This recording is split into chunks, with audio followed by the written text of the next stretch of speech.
வணக்கம் நண்பர்களே! இன்னைக்கு நம்ம அழகே அழகு சீரியல்ல வந்து பார்த்தீங்கன்னா, பயங்கர ஒரே அடிபுடி சண்ட தாங்க.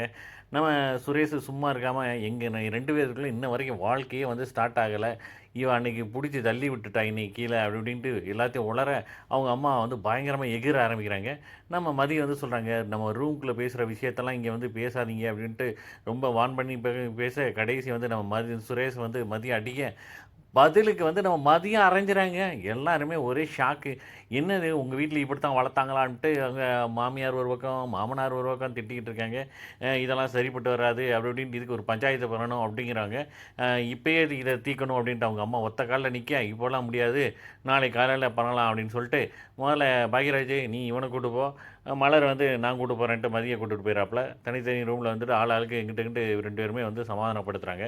இங்கிட்டு பார்த்தீங்கன்னா, நம்ம தங்கராஜ் காலையில எந்திரிச்சு வர்றாப்புல. அவங்க அம்மா எதுவும் சொல்லுவாங்களோ அப்படின்ட்டு, இன்னும் கோவமாவே இருக்காங்க. "எப்பா போதும் ராஜா, நீ பேசுனதெல்லாம்" அப்படின்னு வந்து சொல்லிக்கிட்டு இருக்கும்போதே, அவங்க மாமனார் வீட்லேருந்து கால் வந்துருச்சு. "இந்தா வந்துருச்சா காலு?" அப்படின்ட்டு அவங்க அம்மா சொல்றாங்க.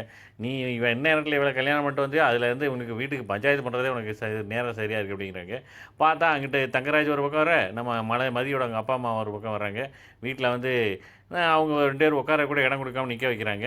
பார்த்தா இந்த மாரி மதி அடிச்சத வந்து பேசிக்கிட்டு இருக்க, மதி வந்து அவங்க அப்பாட்ட சொல்றாப்புல இவர் அடிச்சது. அதோட முடியுங்க. பார்க்கலாம் நாளைக்கு எப்படின்ட்டு. கண்டிப்பா ஒரு ஒரு எபிசோடையும் மிஸ் பண்ணாம பாருங்க. என்ஜாய் பண்ணுங்க.